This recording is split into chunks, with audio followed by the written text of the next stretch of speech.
welcome everybody to the Norwood City School Committee, September 11, 2018. If you call the roll, please. Mr. Bryan? Yes. Mr. Faulkner? Yes. Mr. Atwood? Present. Ms. Ballard? Yes. Mrs. Orza? Present.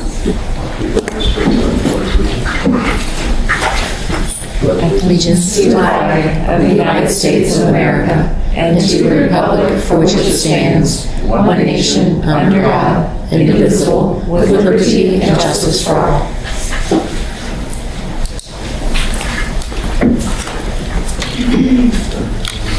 Just go on to discussion item. Sure, Mr. President of the Board, I would like for us to discuss first our construction update. Our number 3.01 is on its way, so if we could begin with our construction update. Wanted to let you know that we have moved into the field house, and I wanted to remind everyone of the scope of the work in the field house. That is to get a new roof, of course, new plumbing, a family restroom right as you enter from Elm Avenue. So they want you to go down steps to access the restroom area. New heat, new air conditioning, lights, paint, and they say it's intended to be finished by the end of October. So we will remain hopeful. We have put plans B and C in place in case the field house is not ready for basketball season. The west wing, the second and third floors were released to us prior to the start of the school year, and the painters left quite a mess, quite frankly. Monarch now has a new painting subcontractor, so the one that left the mess is not working for Monarch anymore, or at least on our job. On the ground floor of the west wing, that has not been released to us, and there are two classrooms on the first floor that have yet to be released to us.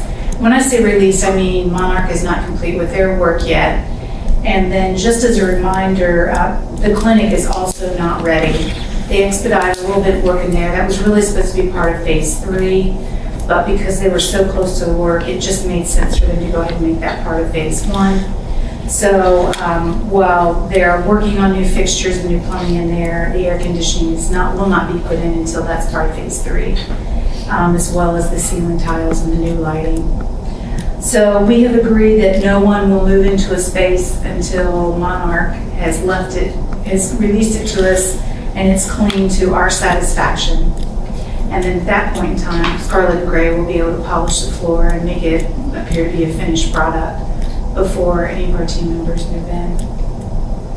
I would like to share that we do have a standing meeting with SHP, and Monarch representative is there as well. John Peters there, Julie Camphouse is there also.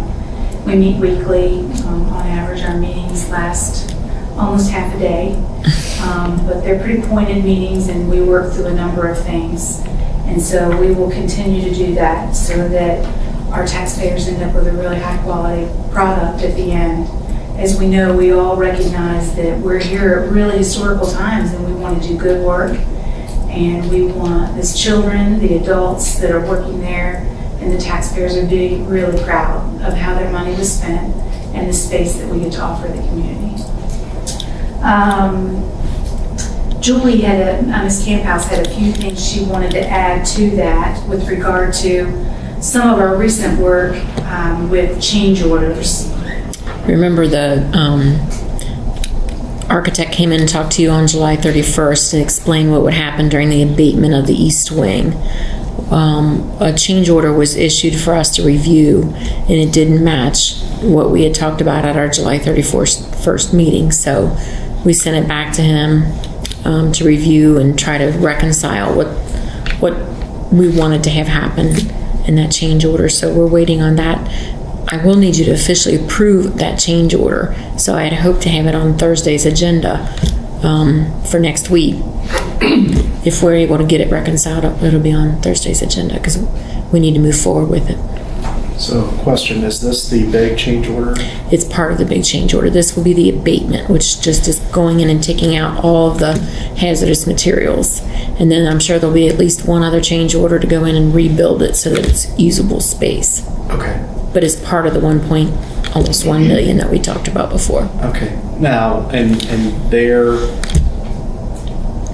document that they've submitted to you, have they dialed down to what that final number is going to be? Because I know there were some contingencies in there that would make that number go a little bit higher.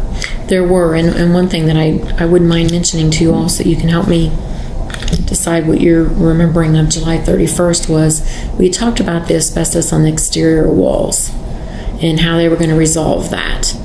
And it was my understanding that they were going to remove as much of that asbestos as they could and then build a wall on the inside of the outside wall, so that if there was any additional asbestos left behind, because it's a fibrous material, the brick is, that it would still be a safe space for students. And that was what my issue was with the change order, is that it did not have removing the asbestos from the outside or the inside of the exterior wall. Yeah. I didn't remember them. I thought they were just going to seal that wall, mark it as asbestos, and build a false wall on the inside of that. That's how I remember it, enclosement. Yeah. But that I remember them acknowledging that it would be very difficult to get it off of the Right. brick. So they were So they were going to get as much off as they possibly could, correct. enclose it, and then build a wall. Yes. That's the way I recollect. That's what I thought too, yeah. There were two phases on that outside wall. There's the part that they could easily remove, and then they said they would almost have to go in with like toothbrushes or wire brushes and kind of scrub the rest of that, and it was really time consuming and it'd be expensive. And we had talked about not doing that part of it, so removing the majority of the asbestos, but leaving what little remain, and then building that false wall, sealing it off and building that false wall. So now with the change order, with us saying that we thought you were going to remove the most of the plaster, Right. which the asbestos was in. They've come back with 2 other change orders, and they're quite a bit higher. So what we need to decide now is, are we going to leave all the plaster on that outside wall, the inside of that exterior wall, seal it, and build a wall in front of it? When you say quite a bit higher, The first change order I got was $291,000. The second one was like, I can't remember, 300 and something thousand, and the other one was like 450,000. So there's quite a bit more. So if they already issued us the initial estimates for all, I believe there were 3 different options that we were looking at with prices for each one, why is it so much higher? I just got it today. Okay.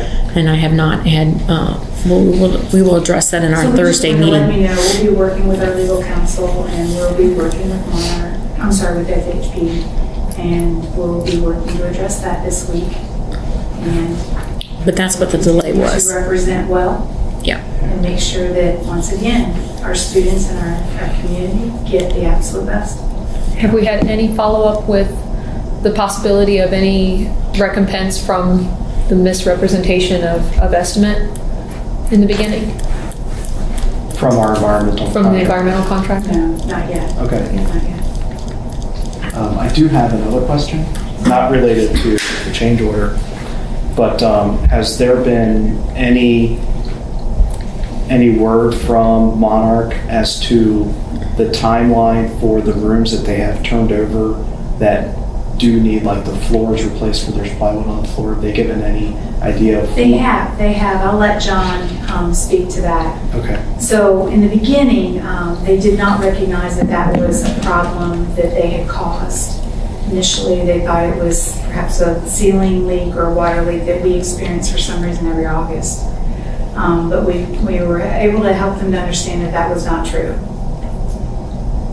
And so it took some doing, and John was a big part of helping them to understand it was likely from a paint sprayer. The condenser had leaked. That was my best theory, is it was the compressor on the sprayer that every once in a while has to discharge water or moisture from the tank. And if that was left with the valve open all weekend long, there'd be a puddle on the floor, soaked into the floor, buffled up the floor. That's the best theory we can come up with right now that would explain how that happened. It always seemed to happen in the center of the room too, which was exactly where they would have put their sprayer, their piece of equipment. So they came to us and they said, well, if you find a matching parquet floor, we'll make sure it gets installed. So we've kind of looked into a couple of different lumber suppliers. The most recent thing we've contacted was Bluford Jackson, who is, I think, fairly well known in the area for working on hardwood floors. So we're waiting to get a quote back from them. And then we intend to pass the cost on to Monarch for the expense of fixing the floors.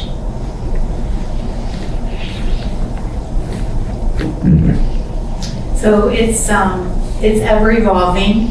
I will say the middle school teachers have very much so appreciated the air conditioning. And the students as well. In fact, I heard someone say, I think it's cold, and I immediately didn't turn off the air conditioning. You just don't need it. So, but no, I think it's really changed the learning environment, and for that, I'm really grateful. John, is there anything more that you think we can add with regard to our construction update? You know, we talked about colors in the field house, and we elected to just keep the colors exactly the way they are.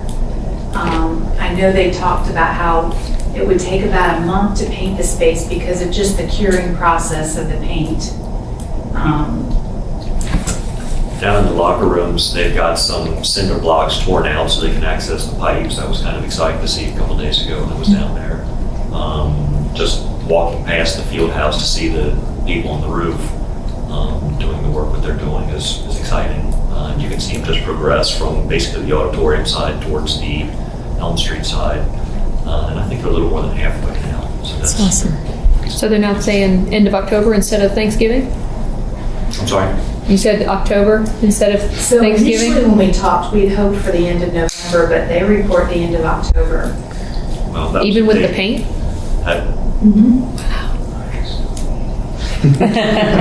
We've heard 3 different dates, so. They- We're not betting on any of those. We're hopeful. The first date that Alex gave for the first day of practices, I think was October 25th or 26th or somewhere around there. The first game is like December 4th. Right. So there is lead time between the end of October and early December. I'm really trying to hold them to that late October date, but it seems like every couple of days something happens where it's like, well, we're not going to be able to make that end of October date. I'm like, well, keep trying. So we'll see. One thing I failed to mention in the scope, and that is as you walk into the, from the Elm entrance, there's probably, it's not even full step, but they intended to make that more ramp-like, or to take away that one step, so that it would be very easily accessible.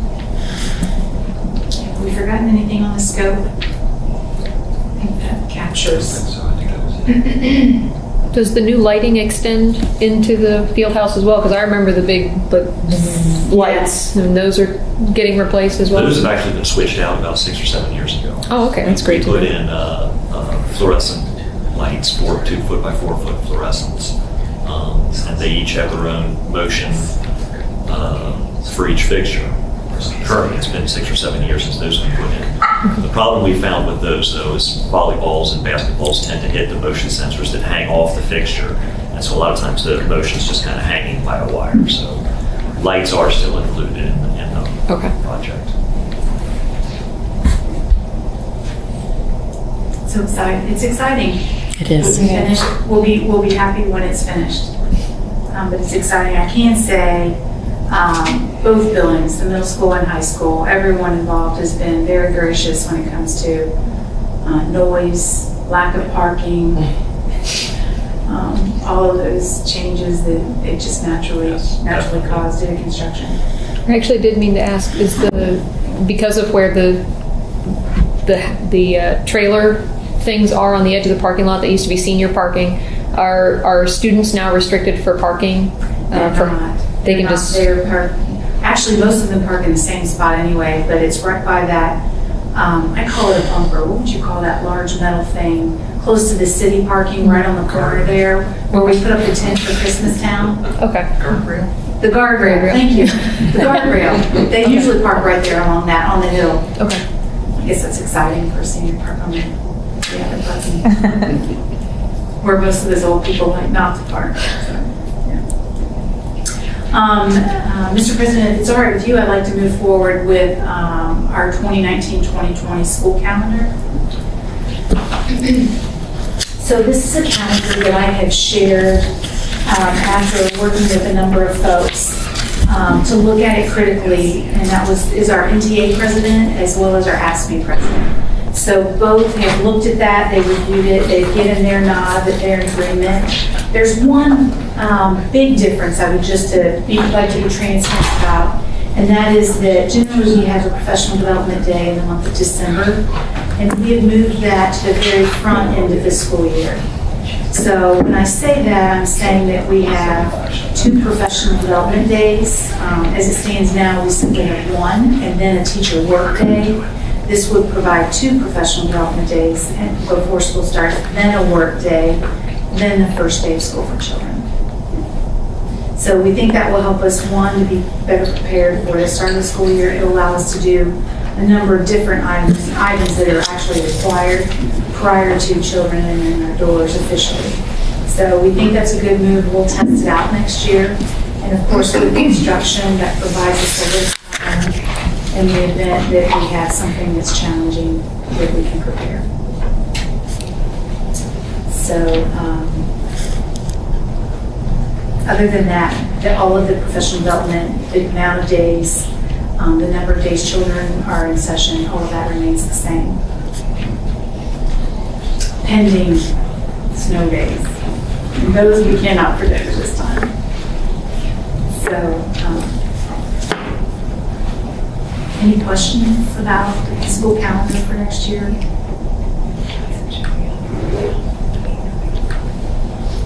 Okay, I think if it's all right with you, Mr. President, I'd like to move to item 301, which is the Dean of Instruction from Scarlet Oaks, Dan Rush.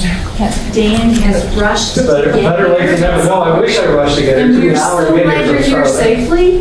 Yeah. So welcome to Norwood City Schools. Dan, we, of course, for years, Norwood has partnered with the Oaks, and we're excited for all that they've done over the many, many years for Norwood students. And so he's here tonight to tell us a little bit about the programming. Yep. Answer any questions you might have, and then also discuss, if you may not be aware, we have a levy on the ballot in November. So we'll be talking about that. Sound good? Dan, do you need to use some technology? I believe, yeah. Do you want to, may I sit there? Sure. Be careful of the wires. Yeah. Usually pretty good at that trick. Mr. Drake. Everyone meet Steve. Steve was ready to punt. He said he was like, I'm going to step in for him. And Lynn, of course, was Lynn could have done it. I know. So She's got us back. I do apologize. It was a crazy day at the building, and then I had every intention of, I left early to get here, and the expressways are not cooperative if you're trying to get to Norwood this time of day. Fair. With all the different traffic. So again, I'm Dan Rush. I'm the Dean of Instruction at Scarlet Oaks. Thank you for your time. I can dig up my notes here on this fine PowerPoint. Feel free to jump in anytime if you have any questions. If you don't mind, I'm actually just going to sit down and kind of run through it. But if you have any questions, please ask.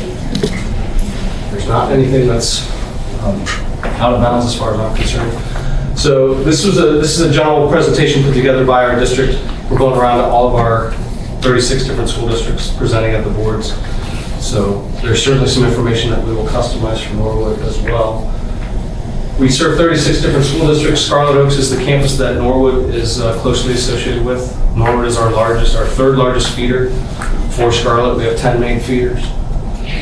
We've worked with Norwood. I've been with the district for 15 years. Always had a close relationship with Norwood. Former Dean of Instruction, Julie Woodward, who now works in our district office, is a Norwood resident. And she's still at district office. I said, are you home yet? Can you swing by Norwood and give the presentation? And she said, I'm still in district office. So these are all the communities we serve, the 36 different school districts. So the red outlines our footprint for the district, 13 different counties. Long and the short of it is this, we have a levy coming up in November. We need to carry Hamilton County. Even though we cover 13 counties, the population percentage that we serve in Hamilton County far exceeds what we serve in the other 12 counties that we work with. So that's why Norwood is definitely one of these critical communities that we need to work with. So we're here to get the message out. So these are the 4 campuses. Again, Scarlet Oaks, which really is very close to Norwood as the crow flies, but not when you're trying to drive your car here at 5 o'clock in the evening. So Scarlet Oaks there. If you've not been to the Scarlet Oaks campus, I'd be more than happy to give you a tour at any time, day or night. It is the campus that honestly is open 24/7. The only day we don't have students on that property is Sunday. Most of our adult education runs through there. Most of the city's police officers have been trained or retrained in our public safety. We are the only school in Southwest Ohio that has a live firing range on property, which drives our insurance company crazy, which I'm sure as board members you understand that. So we have that through our adult education. Most of the Norwood students go to Scarlet Oaks. There are some exceptions. Diamond Oaks and Live Oaks each have 2 Norwood students. There are 55 students that attend Scarlet Oaks from Norwood this year. Yes? I know you said that we were the 3rd largest feeder. Do you happen to know which fields Norwood students tend to go towards the most? There isn't necessarily a particular field, but I can actually get you the breakdown. It varies from year to year. Our most popular programs tend to be in healthcare. That's where the jobs are, so that's primarily where most students attend. We offer more healthcare fields than we do any other. But automotive is still popular, cosmetology.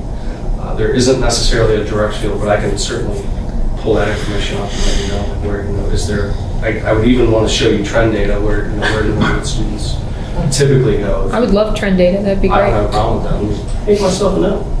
Thank you. Yep.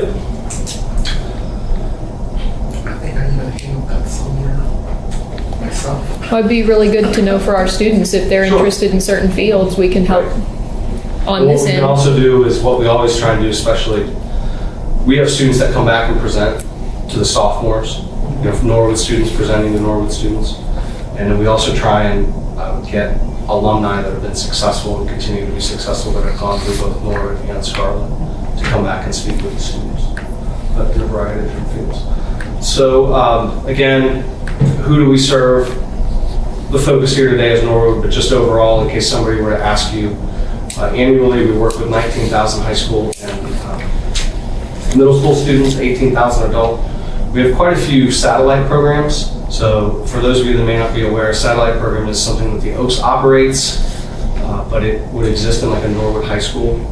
I'm not over any of the satellite programs. Currently Norwood does not have any satellites, but I do believe that's something that is in discussion moving forward with the district. So some of those might be some business programs, we do some Project Lead the Way, some STEM programs. Those are things that really in the last 10 years since our last levy, we've definitely expanded in. And actually we serve more high school students through our satellite programs than we do through our campuses currently. There's 31 different programs, 21 of which are offered at Scarlet. Again, healthcare, firefighting, and robotics are actually unique to the Scarlet Oaks campus and are pretty big attractions as well as law enforcement. Aviation is only at Laurel Oaks. It's a pretty far drive for students from Norwood to go all the way up to Wilmington. So it's exit 45 off of 71. Satellites I just spoke about. Again, 16,000 students are taking different programs. We go all the way down to 5th grade in some districts. That's actually, it's only at Three Rivers right now. That was an experiment that the state's kind of running to see career exploration at earlier grades. Typically our programs start in the 7th grade and go through 12th grade. Partnering with employers. We have 1,442, actually that number is always fluctuating, advisory committee members. So every program that we offer is required to have an advisory committee member made up of local businesses, local entrepreneurs. I have one for the building. Harry Snyder, our superintendent, has one for the district. And what we try and do with those programs, or with those advisory committees, they really need to tell us what students need to know in these career fields. As much as we try and stay current as educators, it's always best to talk with like a Mercy Health. If you're talking about our nursing program, okay, where do we need to be training our students? What equipment do we need to change to? Changes in safety equipment, changes in, so an example, in auto body, we changed to water-based paints a few years back because that's the way the industry is going due to environmental concerns and safety concerns for employees. So what happens when students leave us? Our goal, we're just like you guys, we're looking for kind of a 3-pronged approach with our students. We want them either to continue their education either in a post-secondary institution, enter in their career field that they studied with us or go on to the military. Those are the three big approaches or pushes we work with on students. We do have students that in their senior year are in placement, so they've done well enough in their lab program that they can be employed in their field. They've passed their certifications. So who employs these people? That's usually why a lot of our advisory members are active. They want the best employees. I don't think I have to tell anyone in this room, there is a skills gap in our region and in our state. There are needs, especially in areas construction, at really any hands-on field. They're struggling to get employees that show up to work, are drug-free, and can stay off their cell phone. Those are probably the three biggest things I hear about from employers that I work with. The first one being drug-free. So what we do is we work with our students really on those goals, and those that get employed, 95% of our employers would employ our students again, which are your students. Again, 93% of our students continue their education. Most of them are employed while they're doing it. And then 174 of our students went on to a national competition. So we don't have athletics. Students we always encourage our students to participate in their homeschool athletics. But our athletics would be our skills programs where they compete at the regional, state, and national level. So we've had 174 compete, and that was just last year. And that can lead to scholarships for students. That can lead to greater opportunities for employment both in-state and out-of-state. Just get some exposure to something that they wouldn't have seen before. So what impact do we have? We had a study through the UC Economics Center done last January. So it's $115 million in yearly economic impact. That's something we're trying to emphasize to the taxpayers, that they are getting good value for their dollar. How are we financed? We're financed just like Norwood. We are local property tax finance. 66% of our funding comes from our single levy. We have one levy of 2.7 mil. It's renewed every 10 years. So this is our 10-year renewal. The last time we went for one was 2008. 30%, some of the matching funds that come from the state, and then 4% are some federal Perkins dollars for our district. So again, our vast amount of our funding comes from that property tax.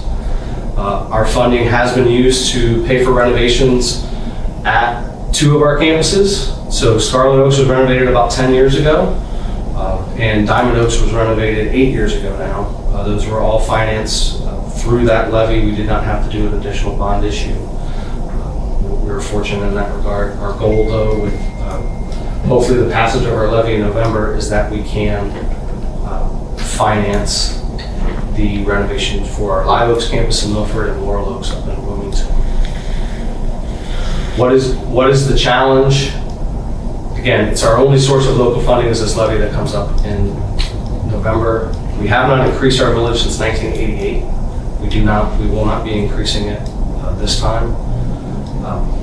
One difference, typically it's a 10-year renewal. What is on the ballot in November is a continuing. What that will allow us to do is leverage our money long-term with our renovations, so we don't have to be kind of tied to that 10-year mark. The plan is this will not, if a taxpayer asks you, this will not increase their taxes currently on what is 2.7 mil work out to be. It's a pretty small amount, and I can get in that in a second. If you are into fiscal numbers, and I'm sure you are, so what would happen if our levy didn't pass, which we do have to think about. There was a time, I believe the last time, there was one time in the Oaks history it didn't pass, which I believe was 1984. We do have some money currently that we could operate into next year. If the levy did not pass, though, by 2020 we would cease to operate.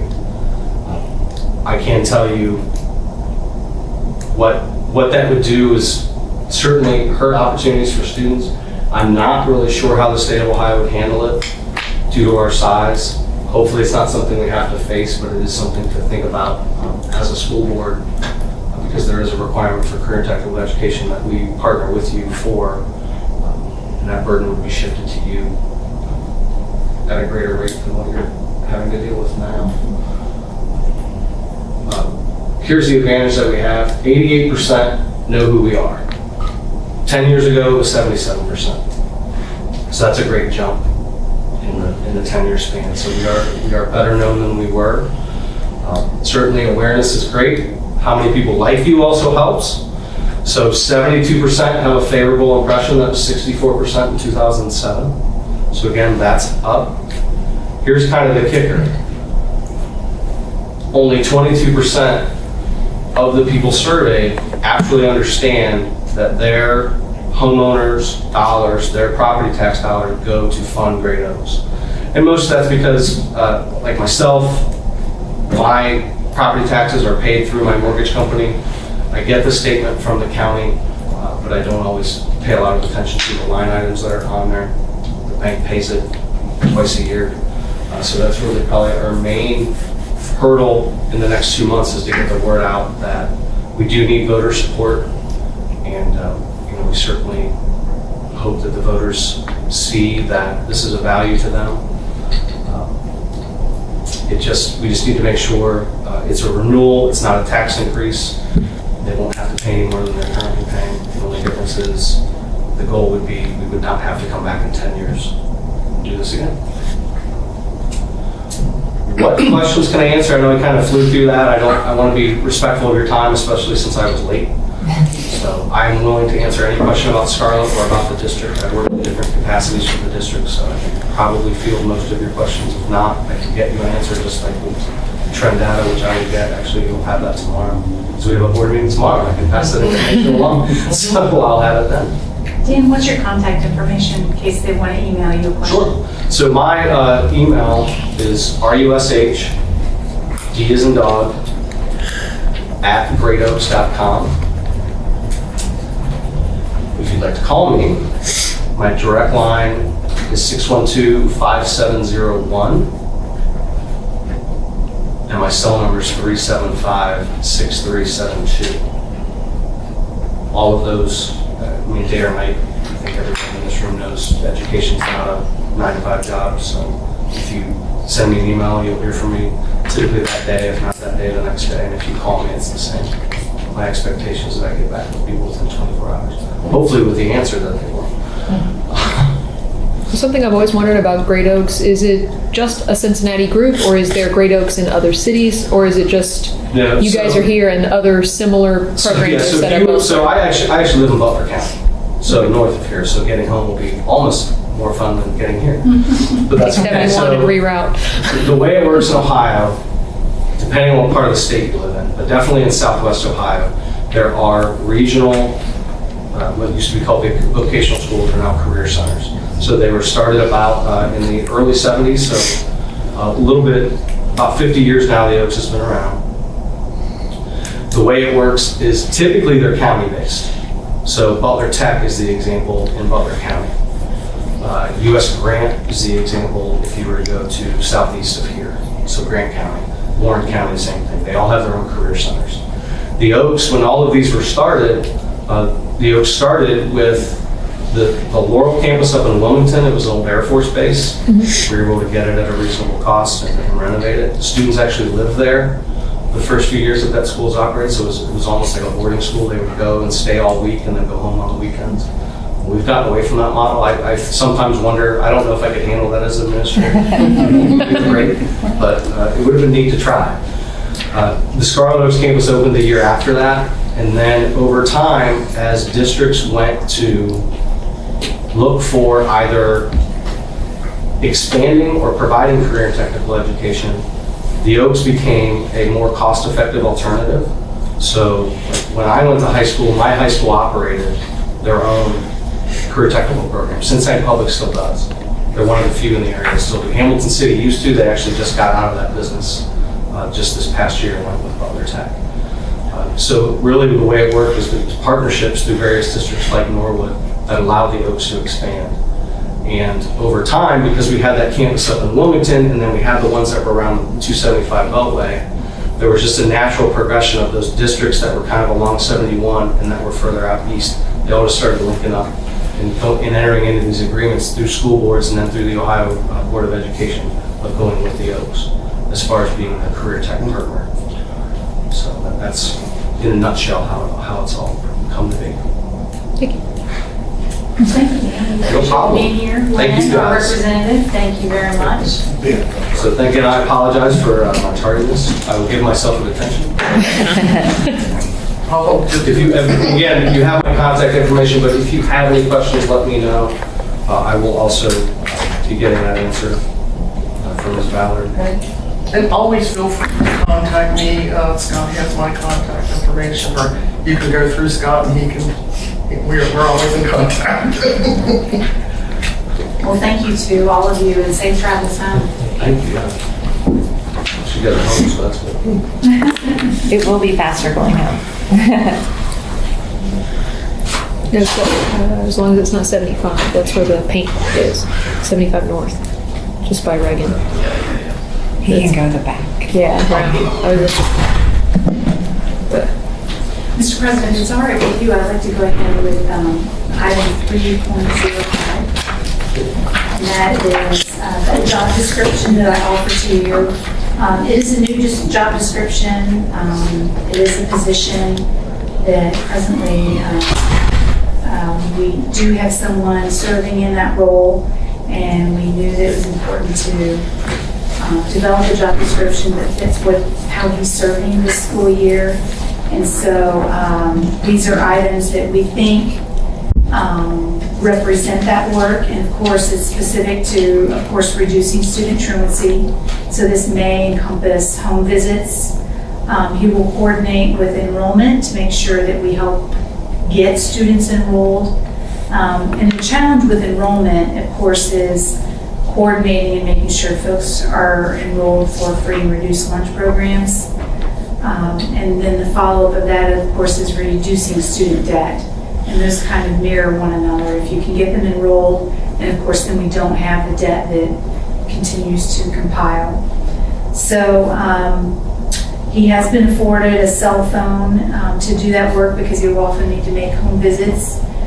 He will have the technology so that in case he does need to help families fill out paperwork at a home, that he can do that. And he will have access to Spanish translation services should he need that.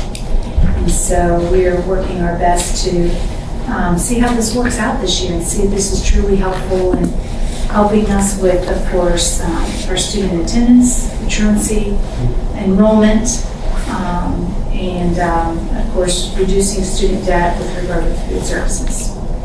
And so far, we're off to a very busy start.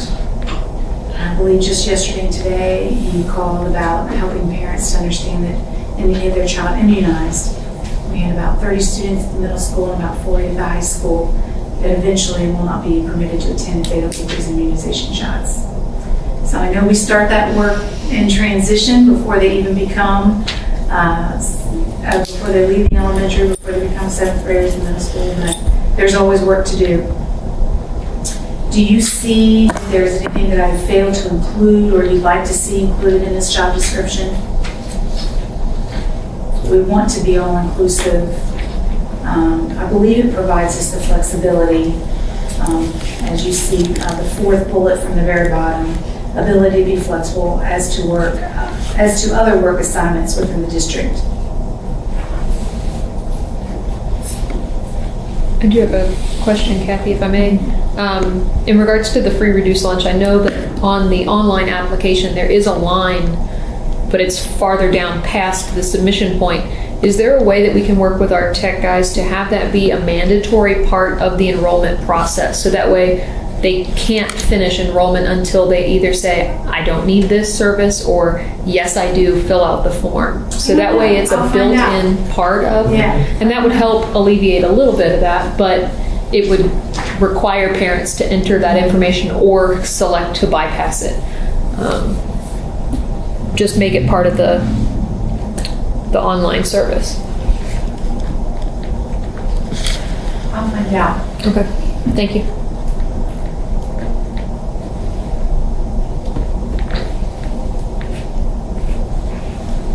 If you see something as you process this, even this evening or in the days ahead, I do want to make sure that we capture it. We've had our legal team view it, but if there's something that you know, because we're closest to the work, that we've missed, we want to make sure we include it. So I do have a couple of questions, if I may. So with this job description, and this is a new position, correct? So where does this fall in our organization chart? So right now, we intended for it likely, right now, this person has, so it would fall responsible to me. It would not fall under food service. It was one of those additional along that continuum, out to the side. So this person would not report to food service, would not report to principals. They report directly to me with a weekly report. Okay. And all of this... I'm not sure that it's something I see us having for a period of time. If it's extraordinarily successful, that would be great. Right. Okay. And so all of this work that's on this job description, how was that handled? Who handled that work and how was that done before? Well, that's interesting. That was the challenge, is that a lot of that work was not necessarily completed, and I think we failed to serve families and get students signed up.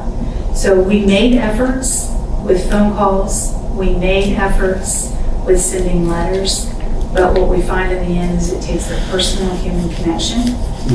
And this individual that's serving in this role right now does have that human personal connection with people and can make home visits. And we think that's where we'll have to go to people's homes in order to accomplish the task.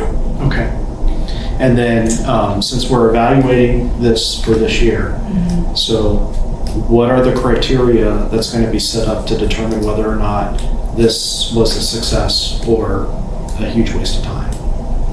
Well, I think it would certainly be a reduction in our debt. And right now, Ms. Camphouse knows exactly what our debt is with regard to food service. It's about $50,000 in old debt. And old debt. Now, old debt is considered greater than a year, 6 months? I think it's students that are no longer with us. So, or outstanding charges for, I guess it would be current students too. Okay. So, and we believe those are students that didn't get signed up. But see, if you're not signed up, the debt is not forgiven. Right. And feds do not give you the money to cover those previous charges. So if there's... that's why the enrollment is so important. No, I get that, I do. But if it's students who are no longer with us that carry this debt, I mean... Well, we're still trying to resolve it going forward because it happens year after year after year that we don't get families enrolled, so that students aren't being fed and we're not getting paid for it. Right. So even though it may be, a large portion of it may be from old debt that we can't collect anymore, we want to resolve it going forward so that our free and reduced rates go up to an appropriate level so that we know our kids are being taken care of. Gotcha. They are always fed though. Yeah. That's why we don't get see paid it made for it. mandatory so that we don't have that issue. So to date, this has fallen on, for example, building principals have tried to help to get people signed up. They've helped to collect debt. Right. And what we tried to do is, instead of waiting until the debt was created and realizing who's on the list who isn't paid, is going out from the very beginning. So that's why this person has worked actually in this building closest to where enrollment takes place. Okay. And has hopefully been able to be helpful in that. Well, it's not only how much debt that we can, but it's how much time, because time is money. Yeah. Yes, it is. So of those individuals in the past who have assigned some of these duties, how much time does our building principals have they focused in the past in doing some of this work? Not much time, because oftentimes then folks would say that, this really falls to the food service person, or this really falls to one person, for example, the secretary who's there in front, and that person does the enrollment. Right. And so, oftentimes enrollment means that you have 4 or 5 people in an office just clicking through and getting through the paperwork. And really, I think with just having one person handle the free and reduced applications, we're following the law a lot better too, because we're supposed to follow very strict guidelines on where that information is shared or not. So I'm more comfortable with knowing that one person is really working to get parents enrolled, students enrolled. And another point is that the free and reduced rates actually drive some of our general funding from the state also. We get economic disadvantage funding. Right. So I think organizational skills, I mean, because this is a big tax. It is. Okay. And then I apologize for going back to the old debt. yeah. What is our exposure to debt that we can't collect?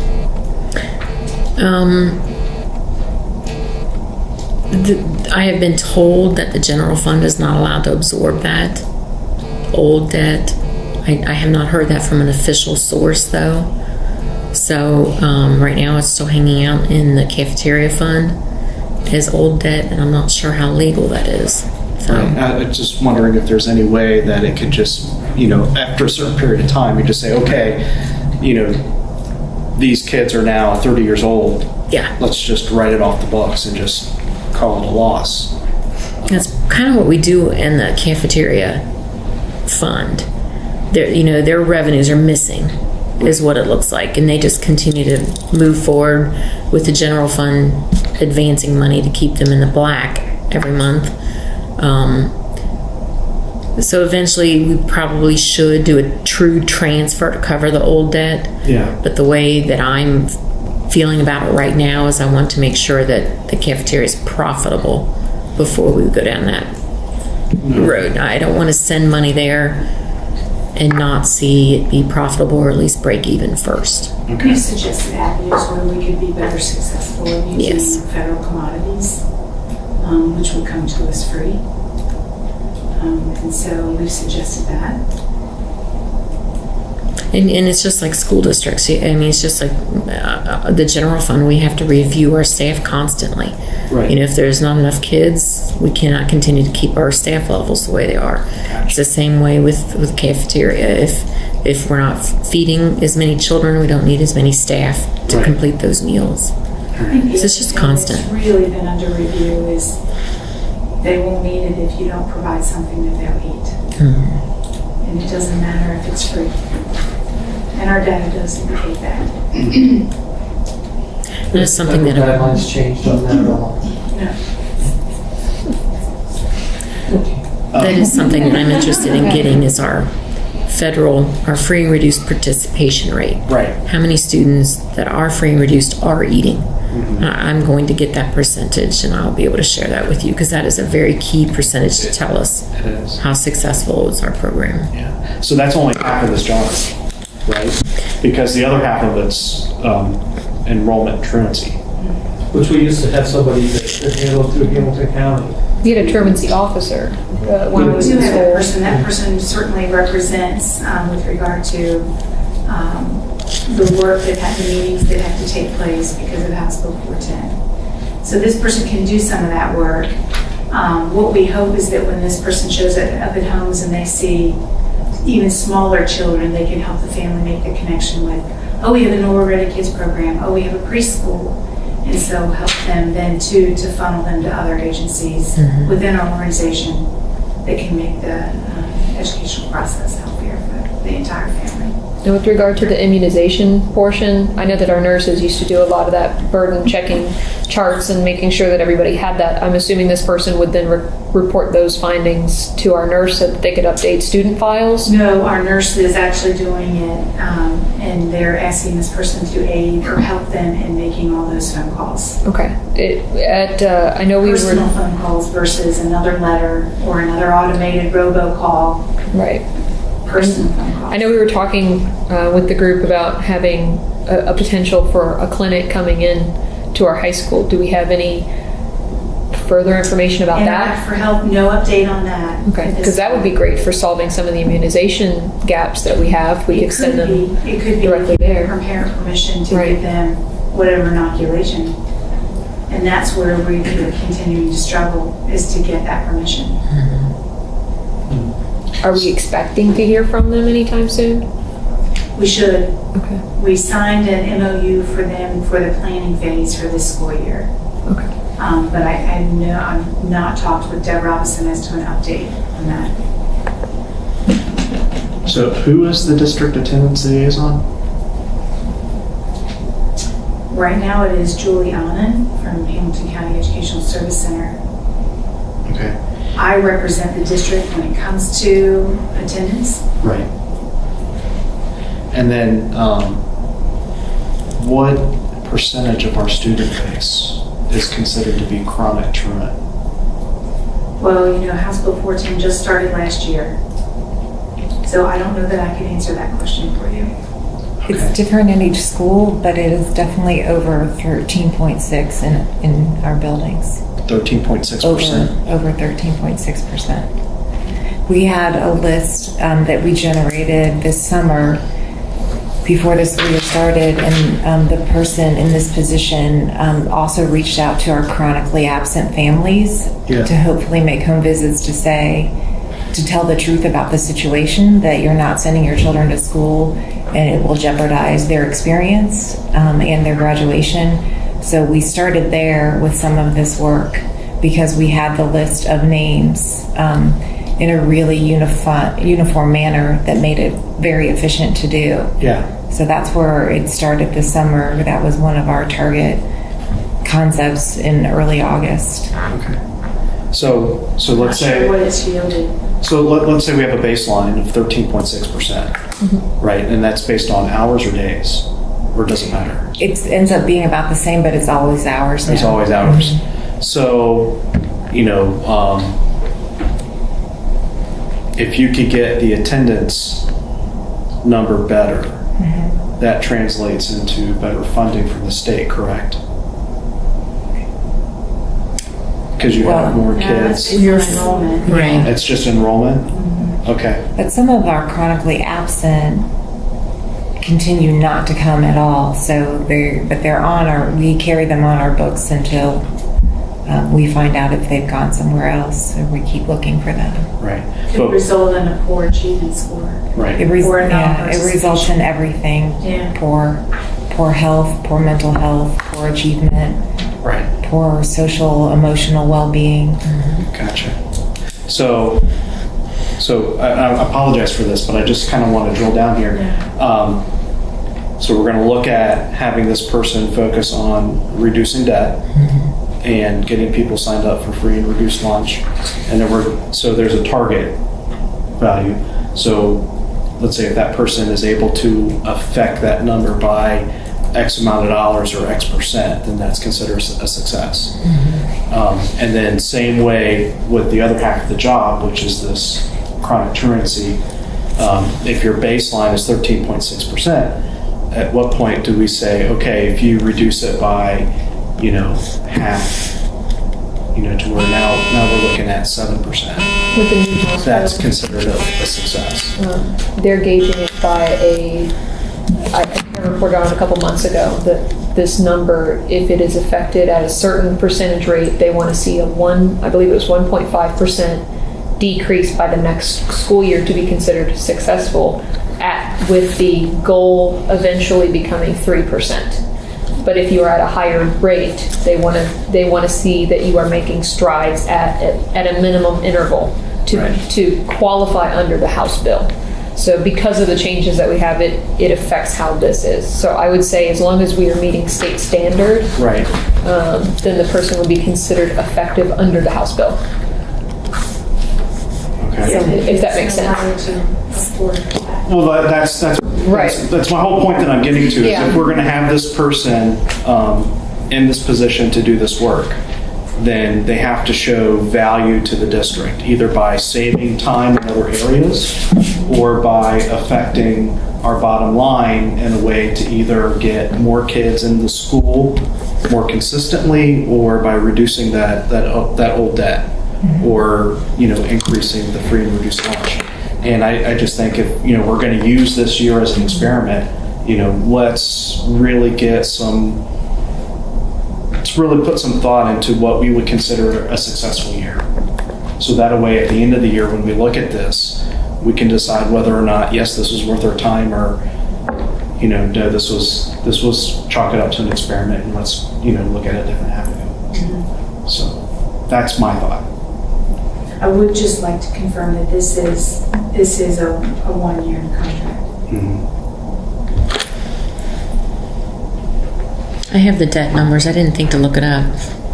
It's 42,400 is the total debt.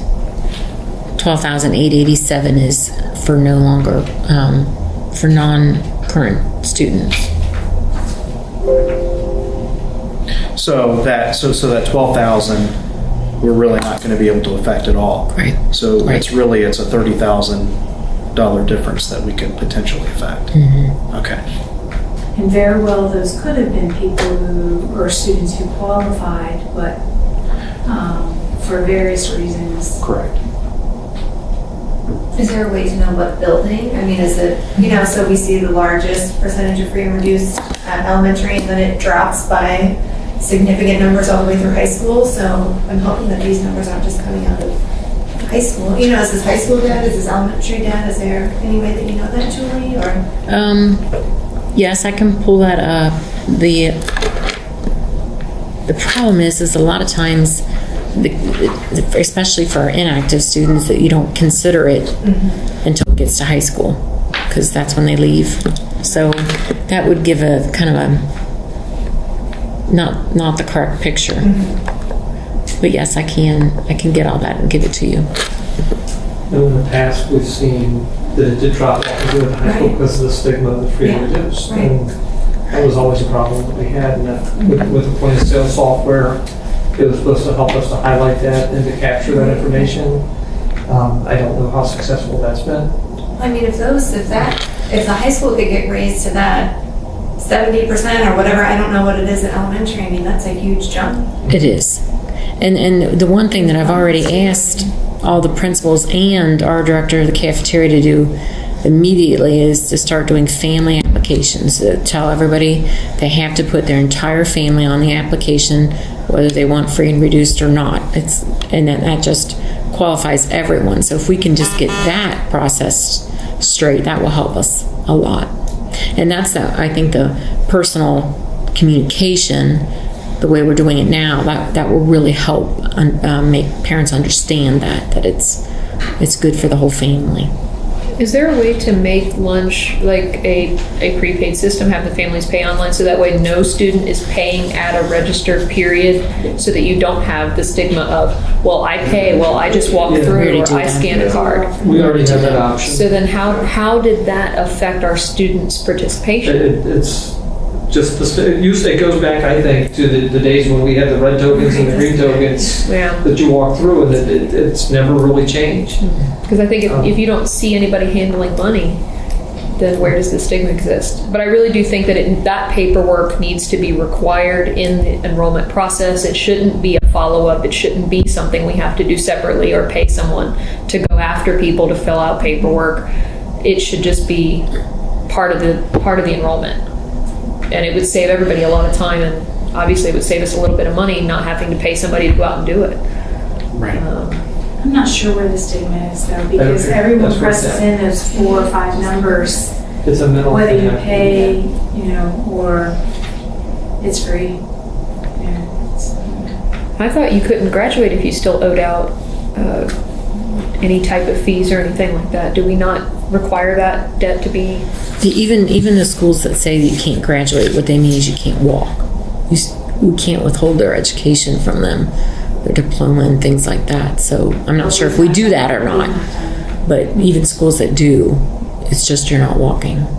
You're still going to get your diploma in the mail. Yeah, it used to be So you there's can't no get your incentive. report card. That's not. I would be like, don't give my report card. Don't. Yeah. But with the advent of progress block, I mean, Right. Right. So we have no incentive whatsoever to encourage folks who owe us debt for their lunches to actually pay it. We've talked about some other things. We talked about withholding field trips, dances, prom, that kind of stuff. Those are things that if you say you can't go to prom until you pay the last 10 years of lunch fees, that usually gets paid by grandma or somebody. Well, the problem there is you're penalizing a minor. You're penalizing the wrong person. Yeah.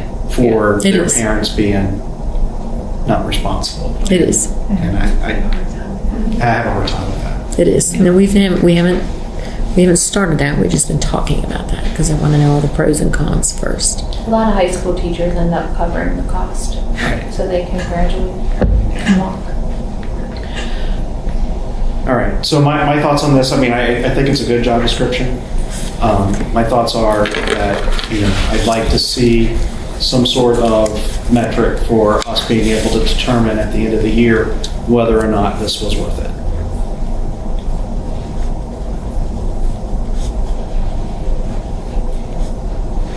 I don't know how anybody else feels about that. Yeah, I think This that's individual will be evaluated regularly using the same tool that is used for administrators.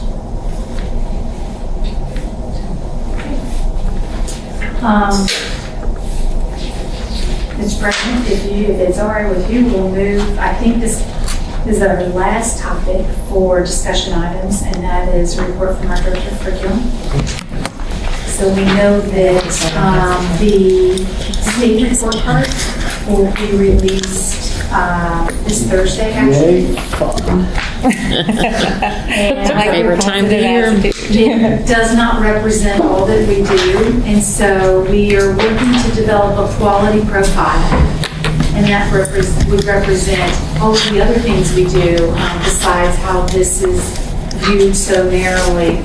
And so there are 6 components, as you can see, that are attached to that report card. And our director of curriculum, Mrs. Chesson, is here to help talk us through it. So in this packet, it begins with Norwood City, and then all the respective schools will be behind that. So we'll kind of use the district as our guiding and maybe talk about that in a little more detail so you get a sense for how it's different than in years past or how it's the same.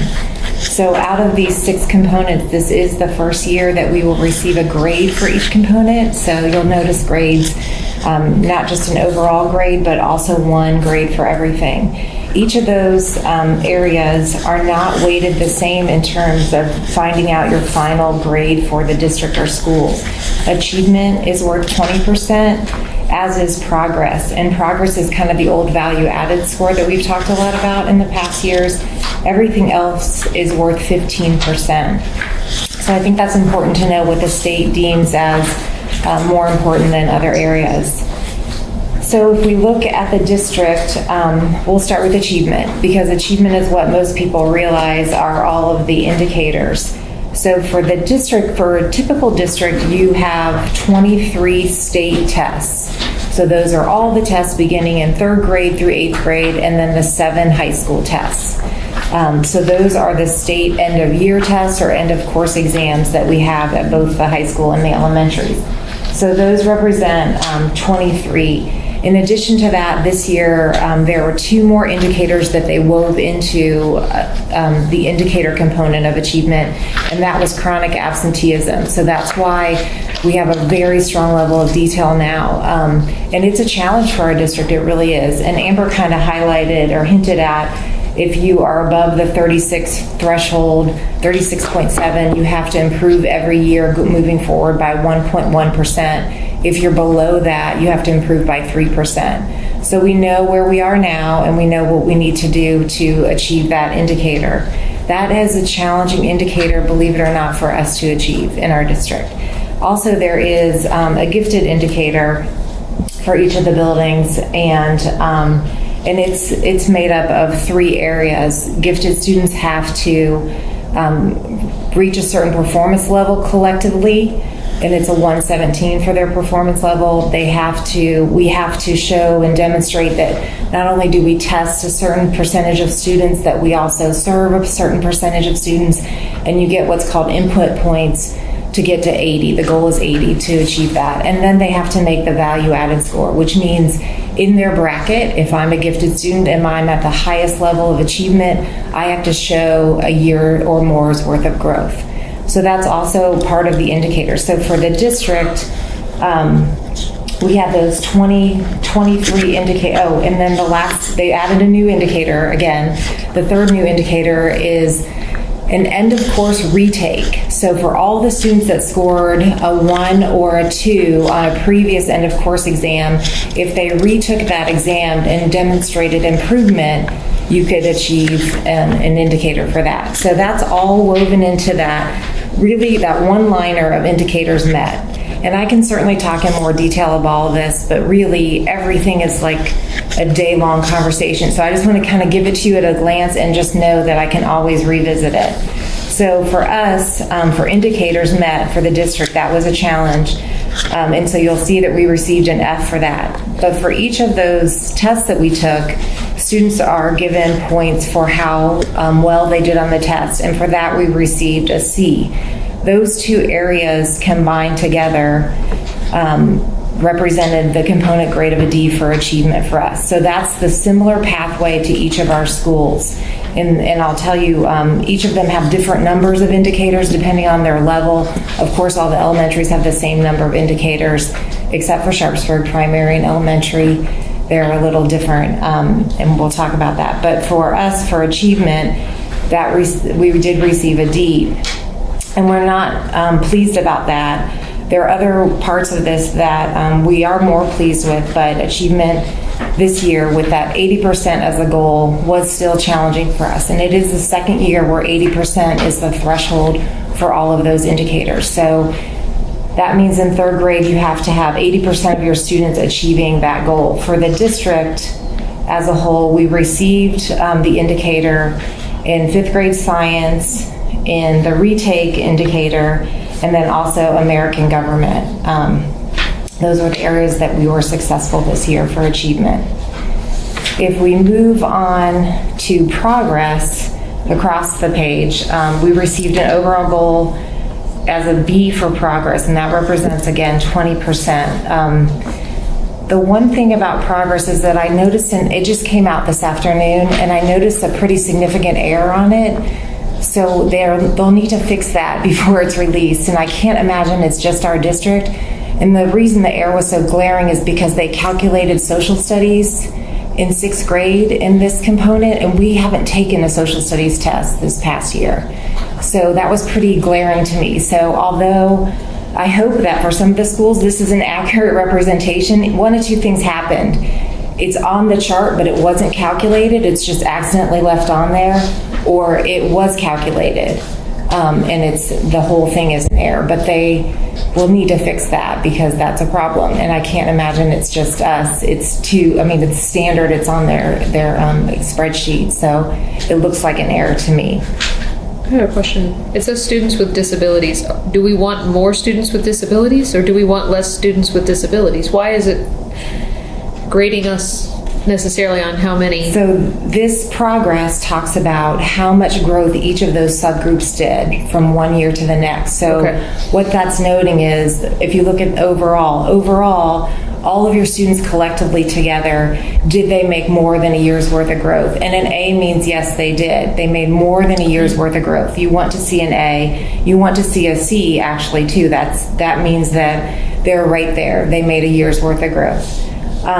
So for the district, our overall value-added score of an A, if that is accurate, is really something to feel good about, because that means for wherever the students are in their learning experience, they grew at least a year, which is what you want, or more. An A represents more. So that's really solid work. Okay. And we, over the course of years, we've kind of said that that's one thing we do really well, is grow our students from where they are. And yet they still could have not passed the test. That's correct. So that's why this seems like you have a D in one area and a B in another area. It feels a little bit like it doesn't match. Our gifted students in this area, so every student that's gifted in their respective fields, they look at their scores and say, did they grow? So if I'm achieving at the highest level and I'm advanced, I have to maintain that advanced level in my area of giftedness in order to be considered making a year's worth of growth. I have to stay in essence, my rank order with everyone. I can't drop to proficient because that wouldn't demonstrate a year. I should maintain where I am. So this means that our gifted students, that some of them did not maintain. Our lowest 20% in achievement, those are the students that They might not be a student with disability, they might just be limited or basic. Did they grow more than a year's worth of growth? So that's what that's indicating, and they did. And then finally, our students with disabilities, all students that have an IEP, did they grow at least a year's worth? So when you put those scores together and they tabulate them, and they each actually have a different percent that they're valued at, it became with a B component grade. So You're saying a C is a year's worth of growth? it is a year's, it is. Is that defined anywhere? It is. So each of these have like corresponding percentages and charts. And I should highlight that when we talk about a B, it doesn't necessarily mean not everything's a standard. 90 to 100 is an A, 80 to 89.9 is a B. It doesn't work that way. They adjust the percentages for each of these areas. So it gets a little tricky, and it'll show itself more under graduation rate, but each of these have their own definitions and their own way that they come across their calculations. So yes, there is detail on each of these existing pages that I'm happy to explain, but it might be a lot for one night. At target, above, below, way above, way below. A bit to begin the conversation, because Right. there is a lot to talk about. There is. And it's certainly a worthwhile conversation, but it might be a lot for one evening. Gap closing is next. So gap closing, this is an interesting one. This means that all of our students that are in a subgroup, so in this area they do focus on all students, but they also look at what they consider the most vulnerable. So students with disabilities, economically disadvantaged, African American students, non-Hispanic students, so our white students. Everybody has their own subgroup and area. So in this measure, they look at reading, math, graduation rate, and now ELL. So you have to have at least 30 students in each of these subgroups to count as a group. So that's important to note too. We actually did really well in gap closing, and we actually had a C, but then one of our subgroups didn't participate in a high enough level, so you get a deduction. So we got a letter deduction, so we ended up with a D. So that was disappointing. So one of our subgroups didn't perform at a high enough level. Didn't participate at a high enough level. So we didn't have received 30. a demotion. We didn't have 30 students. No, we had 30 students. We had, because you have to have at least 30 to even count as a subgroup. For academic, for participation, you have to have at least 40 students to count as a subgroup. So if I only have 30 white students, I wouldn't count as a participation subgroup. I'll count as an academic subgroup, but not a participation subgroup. So this subgroup had over 40 students, but we missed the cut by 4. So 4 students didn't take an end of course exam, is what it boils down to. Now, one thing that we do really well in this district is we participate. So the principals work so very hard, and the assistants and the counselors, to offer retakes for students that happen to miss it the first time around. Every day we look to find them, and these are simply just students that just didn't show up during that it's a 3-week window. So for 3 weeks we searched to try to find all of these students, and in this particular subgroup we couldn't reach everyone we needed to reach. To be above 95%, you have to be above 95% for participation, and we didn't make it, and we were off by 4. So that was really disappointing, because we've never missed participation, and it probably has a lot to do with the new procedures for absenteeism. So we keep searching for these students that we can't find, and it shows itself throughout the report card. So it's kind of an interesting thing. But we had moved from, in a previous year, we had an F in gap closing when all was said and done. And this year we would have had a C, like a legitimate C. But I'm not saying that those 4 students aren't important. Of course they're important, but I sure wish they would have just come in and we could have given them a test. They didn't show up once in 3 weeks. In those 3 They weeks. walk in the door, they're taken. They're grabbed. They are grabbed. And these aren't really our 3rd graders. They're more high school students, if we're going to pinpoint. So we had 4 students just not come to school for 3 straight weeks? These Right. are like chronically truant, we can't find them students, right? So when we received the list, I thought surely this is incorrect. So we went through the list, and I will give a lot of credit to Mr. Winterrod because he knows the students really well. And for every student, we wrote the story so that we knew it was, first of all, accurate. So you don't want to be hit on something that's not even accurately reflecting your work. But there was a story about why that student didn't come, and we had, he had anecdotal notes, but then he just simply knew everything about their stories because they had worked so hard to try to get them here. So that was disappointing. So we took a deduction for that as a district, and that wasn't good to see. So Serena Williams getting a game at the tennis court. next is graduation rate. So you'll notice our graduation rate. These are students that start as freshmen together. They're in the minute you step foot in a high school, you're placed in a cohort, and then 4 years later, you should be graduating with that cohort. So the first set of numbers are 81.8% of our students did just that. They graduated within those 4 years. So they started together and they ended together. And 81.8 is actually a D. So even though you might think, 80s are in the B range, they are not. So it's a D. For the 5-year cohort, so the goal of the 5-year is, just in case it might take you 1 year longer for any reason, they allow a 5-year cohort goal, and for that we received a C at 86.7. And combining those 2 parts, we received a D for graduation rate. That does not capture our deferred students, as we've talked about at length, about how our deferred students are often in 2-year programs and they just aren't captured by this.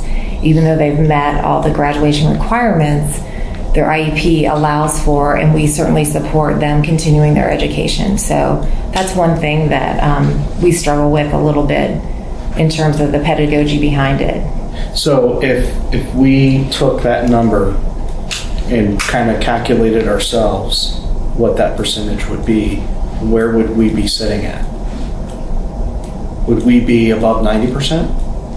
For our graduation rate? Oh, if we added in the deferred students? Mm-hmm. So, like how would that affect the number? how many students did we have last year? Do you remember? 7?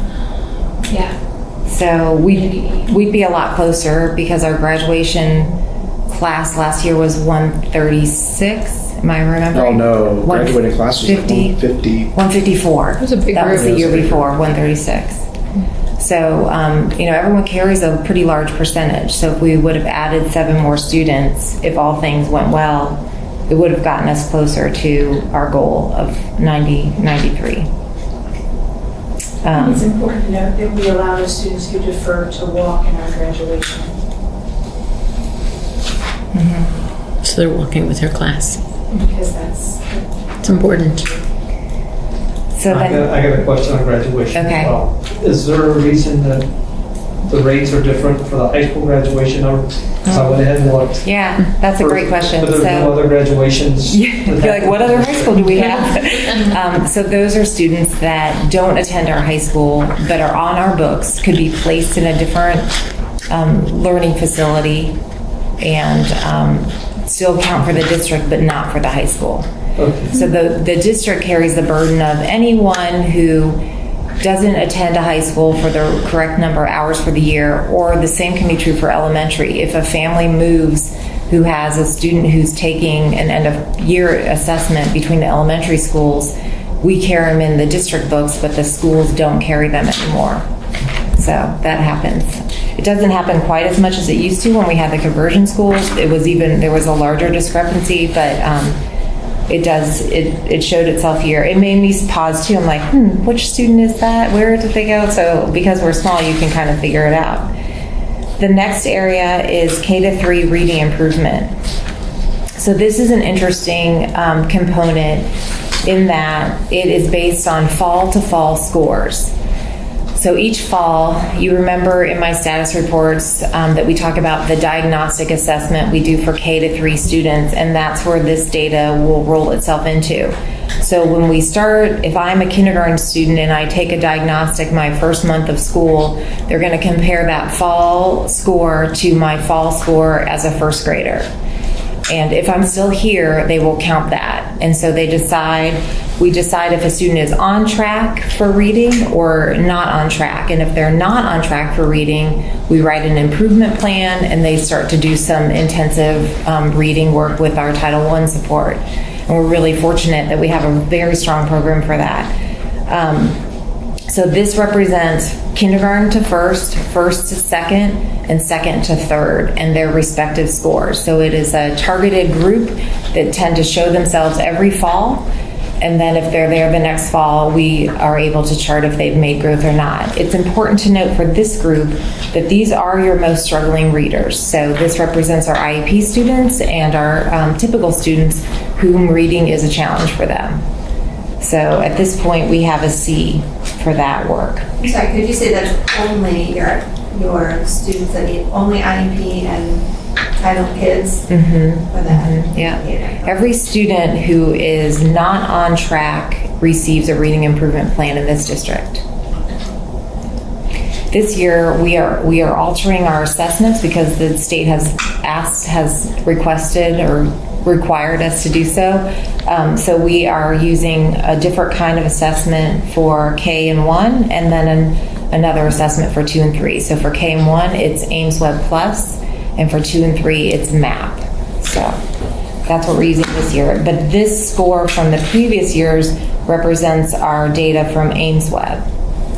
And Ames Web is being replaced by Ames Web Plus, and the state approves those vendors. So you can either use the state assessment they created, probably at this point a good solid 10 years ago, or you can use one of the vendors, and we choose to use the vendor. It's certainly more sophisticated and lets us do a lot more with it. So that's, they've changed the title of this too. It used to be called K-3 Literacy, and now it's called Improving At-Risk K-3 Readers. So that's different. And I would venture to say that that was a very political decision. Okay, Prepared for Success is the last component, and that's relatively new. So Prepared for Success is all about ACT and SAT scores. If we did a program called International Baccalaureate, that would be included in there, but we do not. So in the Prepared for Success component, if your students, when they take the ACT score, if they're considered remediation free on all of those components, they get charted into that. If they are, and then there are added bonuses if they receive an honors diploma or if they score over 3 points on their advanced placement assessment. Or the last area that I sometimes lose track of is that industry credentialing. So that's through the Oaks. So we get credit for some of those students as well. This is a harder component for us to be remediation free. So at the high school, they do have a bit of a burden that they want students to be successful in the end of course exams and to get the 18 points, and then to be remediation free for the ACT. Not really for this. The bigger deal for the ACT is college, quite frankly. So we have a lot of work to do in this area. And then there was one error in reporting. Our students who scored a 3 or higher on the AP tests, those were not reported correctly, so we submitted a note about that and a waiver and asked for a watermark to go on a report card that said that it didn't accurately reflect the truth. So we'll see if that gets approved. But whatever our score is, we want it to be accurate. So we want it to say what it really is, and they weren't really willing to let us go back and fix it, but there are deadlines for each of those submissions. So at some point they would say you can request a watermark. So we did. So that's our school district at a glance. So is the component table down at the bottom, is that automatically calculated by the website? Yes, by the state of Ohio. Because the Prepared for Success points is incorrect. You can't take something with 0.75 points, multiply it by component weight of 15%, and get more than the value you started with.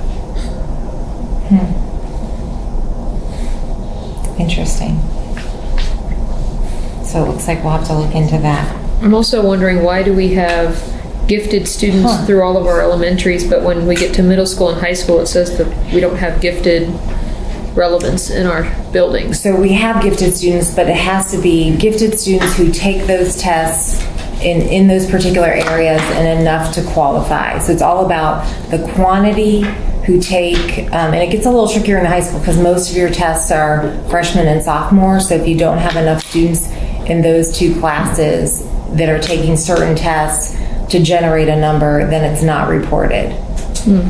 So I was concerned about the high school because I wanted to kind of check that accuracy as well out of the progress one. So that's another reason why when I saw those just came out this afternoon, so I haven't had a chance to say, but that was my question too. I'm like, I did the WEPs for the high school. We worked really hard on those. So I just have to go back and say how many were 9th grade and how many were 10th grade. And were there enough that should have generated a report? And I thought that they should have been this year, but we'll have to double check it. So that's why progress might not be accurate as well. Yeah. But Brandon, you bring up a good point about prepared for success. It's not only that, but I don't know if they've got their rounding thing on their spreadsheet, turned to a wrong level. But none of those numbers, you've got the 1.813 that matches exactly what's up in the table. So that's been around the longest. Like that came out first. So I would imagine that that's been we keep looking at it and making sure it's right. So it doesn't surprise me that that's more accurate. Progress report, they list a 4 and we're a 395. Gap closing, they list a 2 and we're a 1.5. The graduation rate, they list a 2 and then we have a 2.05. K through 3 literacy, they list a 3, we're at 2.5. So I'll have to look at their rounding to see if what they're doing, because this is the first year we've ever seen that kind of.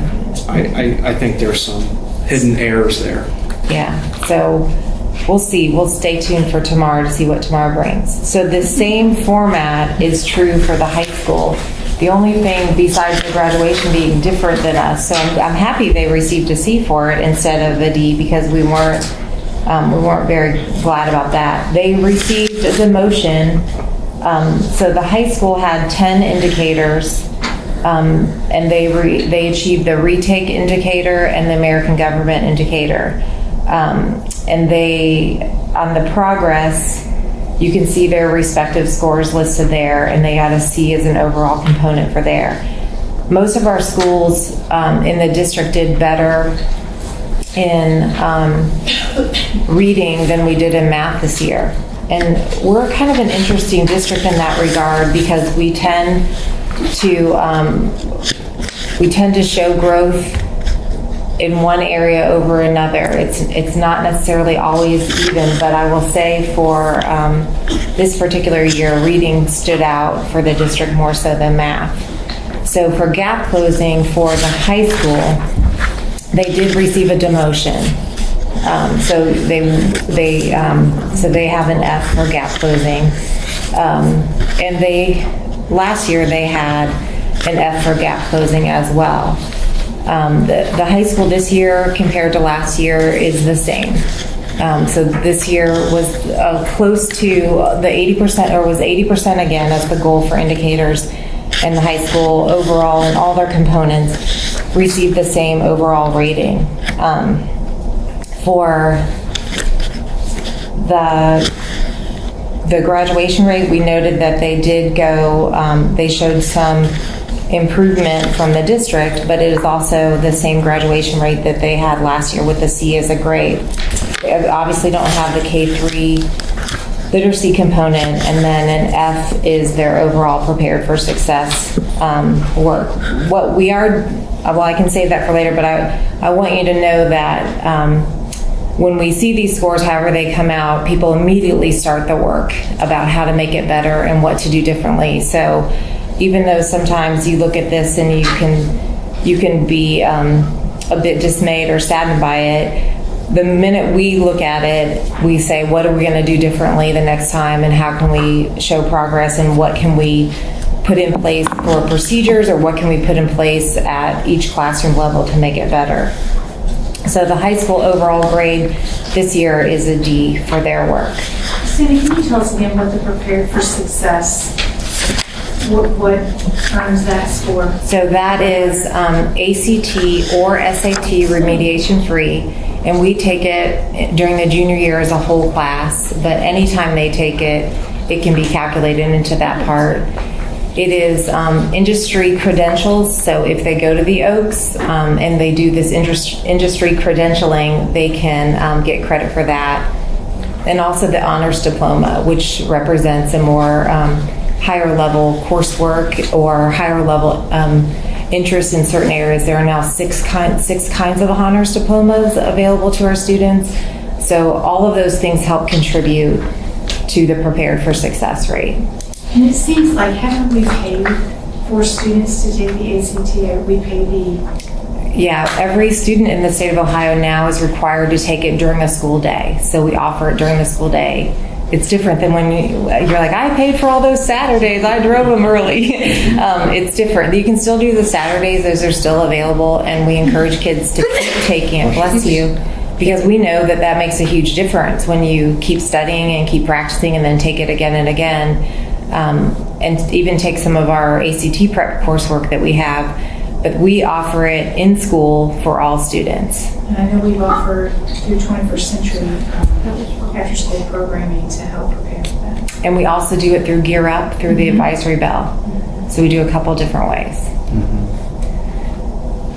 So that we have work to do, and the high school is keenly aware of it, so we talk about that a great deal. So that's our high school. For our middle school, the middle school had 8 indicators that they could be evaluated on, and you'll see that they received a D in achievement this year. For progress, they also received a D, and probably the area that we're most concerned with was the overall F. So we'll be looking at progress a great deal tomorrow, just to make sure it's accurate and to kind of take it from there for that group. But both achievement and progress, remember, those are equally weighted in this system. Gap closing, they did not receive a demotion in that. So they actually did better this year than last year. So they moved up a grade level in gap closing, so that was good, but a D isn't where we want to be for that. And all the other 3 components are non-reported because they don't apply to them. So those 3 first components carry a different kind of weight because they're missing some components, and so it gives them a final grade of a D for last school year. So, and just to point out, on the middle school, the Prepared for Success, 0 times 0, and you get a 607. Yeah, The top one doesn't work either. I can't speak to that, but I probably can by the end of the day tomorrow. Right. Yeah, Because I'll be making some phone calls. However, it's not calculated in the overall points. So if you add Right. 607, it would be a 2.233, Was it about 2 o'clock which would give us a C. I think it was 220. when these Yeah. new scores came in? So, but what I didn't want to happen is I didn't want you to be caught off guard. Because we had one Yeah. division that we switched. So I didn't want you to be caught off guard at the end of the week if there was something in here that I hadn't mentioned yet. So I thought, well, I have to tell them show them whatever we know, even if we're not quite sure about it. So Norwood received a D for achievement, and Norwood has 11 indicators at their respective grade levels, being having tests in 3 to 6. Their progress was a B, and I would say that they should feel really good about that overall A for the value added component. It was a B last year as well, so they're in keeping with what they did. The way they showed their biggest gain was gap closing. Last year they received an F in gap closing. They received an A this year. Wow. So kudos to them.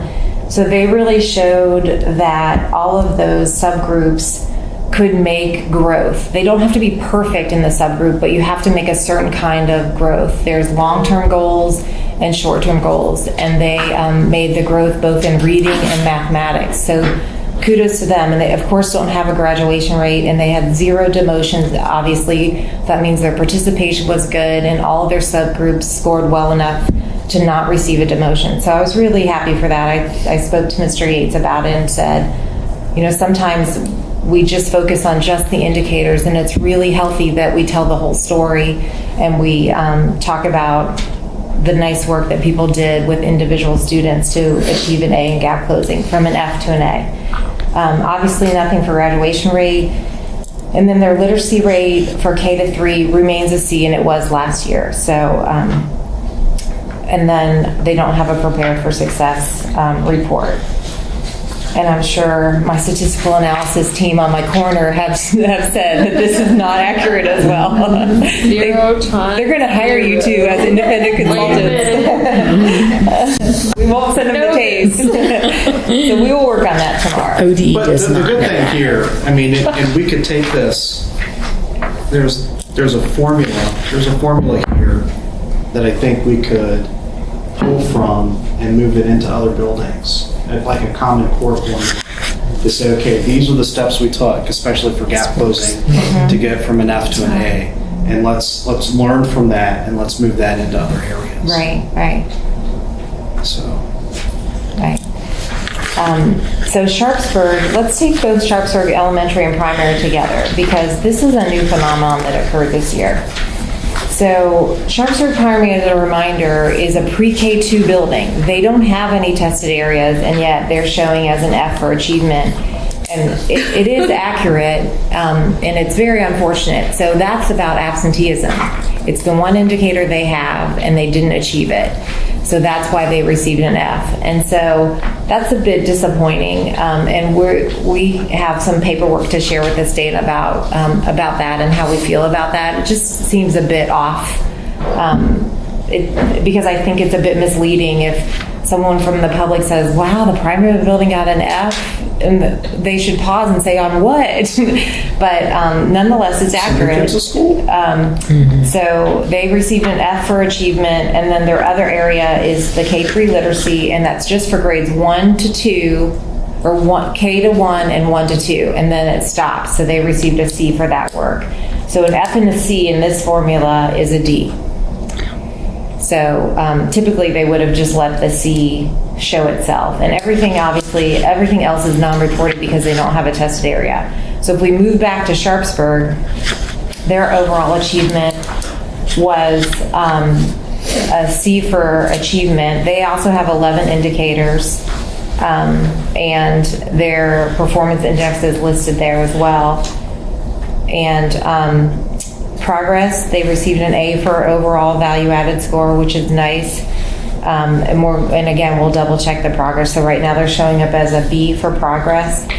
Their B for gap closing, they received a demotion, so they were pretty disappointed in that. And their demotion came with their students with disabilities group. They didn't achieve at the high enough level as a group, so they received a demotion for that. So it's kind of tricky. There's a score you want them to maintain to show growth, and then there's another score listed below that they have to get collectively, not just showing growth, but they have to maintain. And that group didn't maintain that. So they were an A and were knocked down to a B. If they had been an A, it would have been in keeping with the other 2 elementary schools. So that was a bit disappointing to them. Last year they were B, so it would have been nice to be able to show that they were an A this year. But we know the challenge, and we'll continue to work through it. Obviously, we all know that our students with disability struggle the most with this assessment, generally speaking, or they wouldn't be in that category. There's something that requires them to have a different kind of program or a different kind of accommodations to support their learning. So we'll continue to work on that one. And their K3 literacy is also a C for their building, which brought them to an overall score of a B, which is what Norwood received as well. I have a question. I realize that the primary is its own small building, but why do they separate out Sharpsburg from the primary, instead of lumping it in, since it is only, those two little, or the pre through what first you said, in that one building? Pre-K through second in that one building, yeah. So why don't they just include Sharpsburg's numbers, even if it's two buildings? Yeah, so it's because of the IRNs, and so we requested acknowledge the fact that they're a feeder school. So sometimes in feeder schools, they do lump them together. So we've requested that a couple years in a row. Could Sharpsburg Primary be a feeder school to Sharpsburg? And they've denied that request. We thought it made sense too, just because for accountability reasons. But they have not. It mostly deals with the IRN, so it's because they have two different IRNs, they'd like to keep them separate. Would it help us or hurt us? Well, that's an interesting, I've rolled it out twice, a couple times, just to see, would this year have made a difference or would it have been worse? So when it's good for both, but if something happens at Sharpsburg Elementary that would cause them to be in school improvement, then we would have two buildings in school improvement. I don't know. So I've worked on K-3 literacy last year when I got the scores, and it would have been exactly the same grade, because I thought, well, what if I combined just that one thing? Would that have made a difference? It's become a bigger deal this year, in my opinion. About the achievement F for us not having. Right. That's why it became a bigger deal this year. It feels worse this year. Because before, they'd have nothing for achievement and just their C for K-3 literacy for that one component, and that was accurate.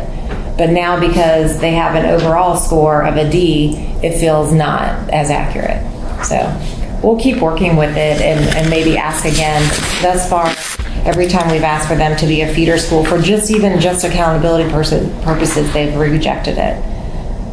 So Williams received an overall score of a C for achievement. So for Williams, last year they had a D in achievement, so that was a nice letter grade improvement for them.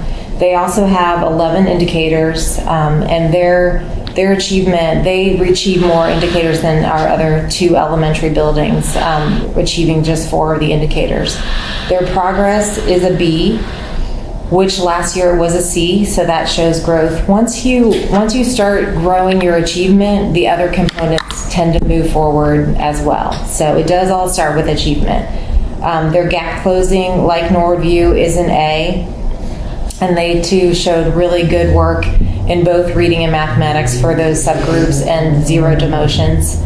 Obviously, no reporting for graduation rate, and their C rating for K-3 literacy is also like our other two elementary schools, and no reporting for prepared for success. So they ended up with a B, as did Sharpsburg Elementary and Norwood View. So our elementaries, their overall grades are all a B at this point in time, and I'll see if anything changes tomorrow. So my final words are just to know that, for you all to know that people are they take this work to heart, and it's important to us, and we spend a lot of time talking about it, and we beat it up a lot over the summer and as the scores come in, and people tend to beat themselves up a lot initially as well, and then we all pull ourselves up and say, okay, what's next, and how do we make it better? And then we start meeting with teachers in the summer and start asking them, what do you think? What are things that were good? What are things that weren't a strength for us? How do we make it better? And it's a part of everything that we do. Every teacher-based team meeting, tomorrow at early release, they're going to be highlighting some of this work again, even though they've gone over it at the beginning of the school year, because it's important. We know it's important for the community and for our work, so that people can recognize our good work. It doesn't represent all that we do, but it does represent our work, and we want it to represent us well, because there are a lot of people working hard to do good work with the ultimate goal of graduation. So that's what I have for you tonight, and of course we can talk in more detail at future meetings if you wish, or at any time really, about any of the components. And then once I solve the statistical mysteries, I will keep you posted tomorrow. Because if their goal is release on Thursday, I would imagine there's some things that are going on tomorrow. So they're only basing these off of test scores, and that's it, basically? So all test scores, graduation rate, and that diagnostic that occurs for K-3. Yes.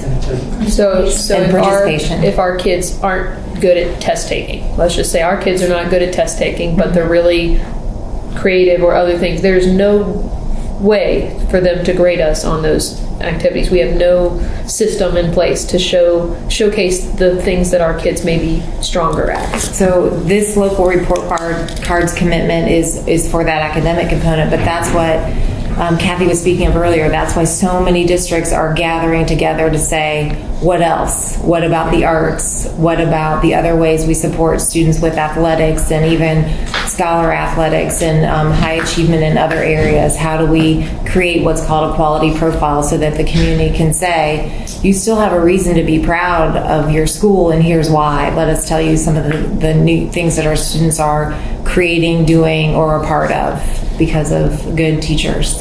So is this, is this where a grade of a C is on target? Right. Is it So C would be target. All educators would say we want an A. No, I know. I mean, but their scale is kind of like the somewhat, I know. somewhat But agree, yes. not agree, not at To answer all. your question, It's like that. Yeah. So C is on target, B is above target, outstandingly above target, below target, And I would say severely below that's target. the reason the state came up with the letter grade, is because they thought people would assume that. I think you would, if you ask a teacher, they would say a C doesn't make their heart sing. No, it doesn't. So If they would change their thing and just say, you're at achievement, you're exceeding achievement, Yeah. you're outstandingly overachieving, that would be better. I would rather it say we are on target for our district than it say you got a C. yeah. We know there's work to do. We're so grateful to do the work, quite frankly, and we are up to the challenge as a collective body, a collective organization. It's good work. It's worthwhile work. We want every student to have a graduation and to go out in the world and be able to do good things. We really want that. I want every student to know how to read by the time they're in third grade. Well, really, by the time they're in first grade, quite frankly, but third grade for this reporting purposes. So we have the ambition and we have good tools. We just have to do good work and get our students to come every day and continue to work really hard together. It's not easy. The people that do it really well are very deliberate and are thorough, and we have some shining stars that do things really well all the time, but it's not because it just comes to them naturally. It's certainly a little bit of a gift, but it's not without really hard, strong, thorough, detail-oriented work. So we know what we need to do, I believe. Thank you, Mrs. Jessup. You're welcome. Thank you for your time. Mr. President, that concludes our discussion items.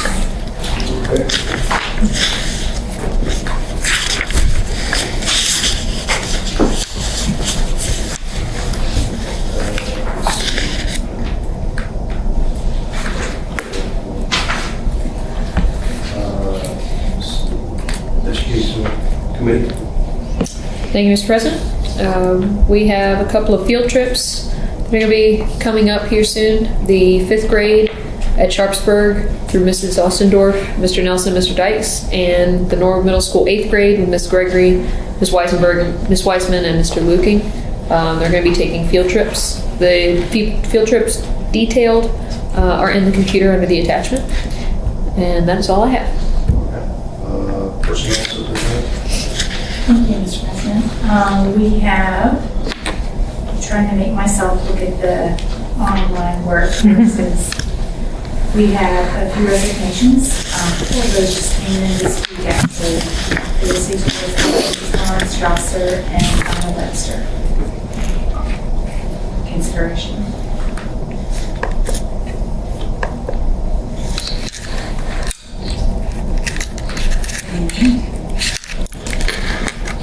For employment.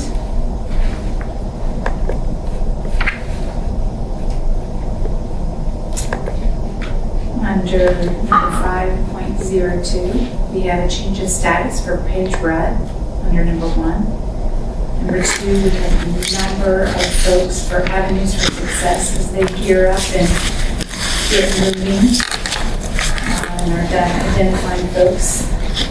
We have number 3, a compensation for additional duties executed during contract season. We have number 4, a student assistant and educational aid for this school year. You'll see a number of folks there: Wendy Rosa, Adam Reynolds, Haley Prater, and Christopher Keish. And then for number 5, we see food service. Christina Polly is a service attendant. For number 6, we see the approval of the job description that we discussed in our discussion portion. Number 7, approval of the stipend, and that's for Jody Walkett to be the DJ for homecoming. And number 8, supplemental contracts for 2018-2019. To be all high school with the exception of one being a middle school advisor. Number 9, we see athletics. And we expect to see a few more added for this next Thursday. And I will make sure that we highlight those for you. And excuse me as I get used to my progressive lenses.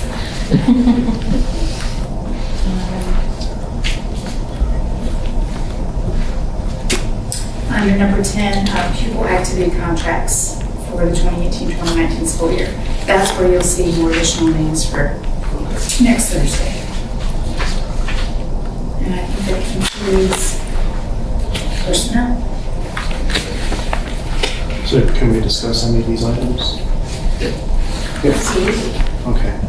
So, and going up to item number 3, I was under the assumption that there was going to be an actual MOU for this. And what I see is not an MOU. Mm-hmm. I see an email. That's right, you see a letter of agreement. So attorneys differ in their opinions. Some believe that if you were going to change a contract, adding a position of sorts, that should be an MOU. If you are agreeing to something else, then that is considered a letter of agreement. So their attorney instructed them to give us a letter of agreement, which, not a very formal letter, but that was the agreement. So just to remind everyone, one coach during track season did resign about halfway through the season. And so that alone afforded a number of additional duties on particularly one person that took over those duties just naturally. Mm-hmm. And then of course we know one coach was not able to serve, but after a few weeks was placed in that position. Right. So could I ask that you separate this line item out so that it's voted on separately? I don't know if I'm going to be at the meeting next week in order to be able to vote on this because I may be out of the country. But as it stands right now, and has nothing to do with the person associated with this light item, it is purely the fact that I think this sets a double precedent on how we handle supplemental contracts. There were 3 other individuals last year that were directly affected through mistakes by the administration. And as a board, we tried to get those mistakes corrected. And the NTA said no. And this is after months of silence on an MOU, when we could have just handled it through another way. And now, you know, again, we're here being asked to correct something else, and now all of a sudden it's okay. And I have a problem with that. So I would vote no on this, and if I'm here next week, I'm going to vote no on this. I would implore my fellow board members to also vote no on this.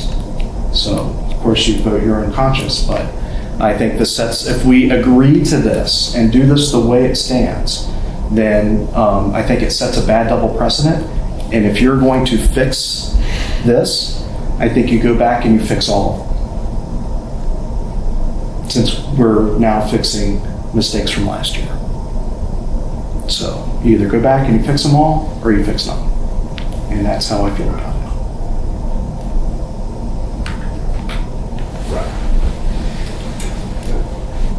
Anybody else?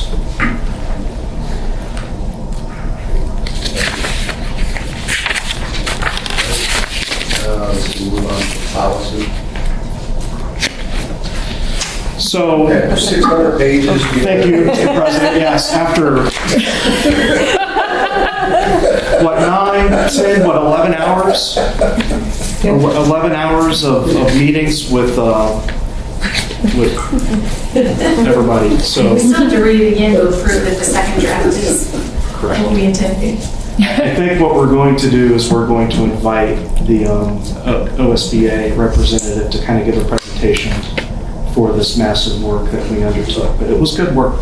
I think there's a lot we learned about ourselves. Very interesting. That's really good. You guys missed out. It was good stuff. It really was. Well rested. Well, you know, they stuff the underneath of their pillow, gives them extra support. Big books.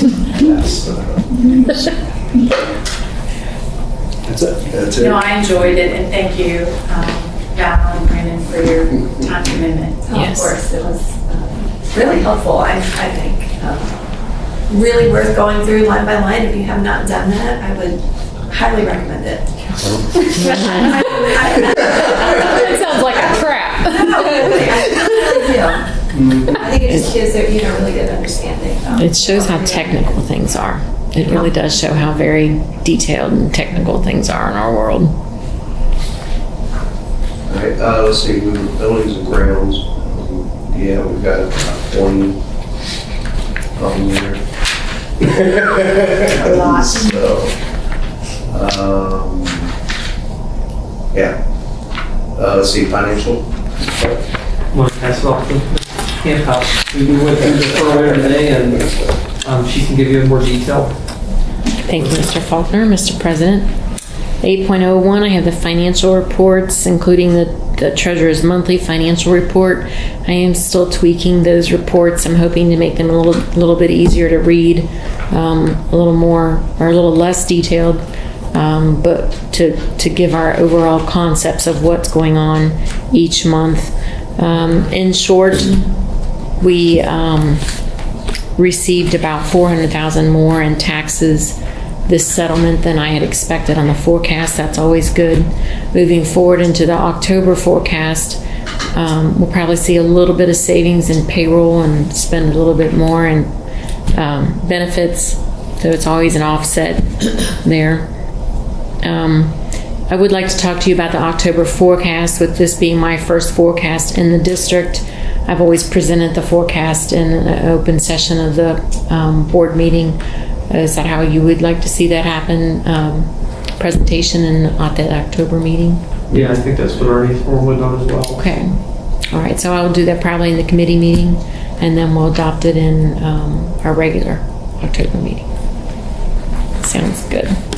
Then the other reports that you approve, the fine sum, the check reg, the check pay, and the bank reconciliation is a new report. I don't think you've seen it until this month. The most important thing you can do for internal controls is balance your bank checking account. So I just want to be completely transparent and let you all know that we are balancing and to what degree. Moving on to 8.02, appropriation resolution. This is just our budget for the year. I do have that approved every single month.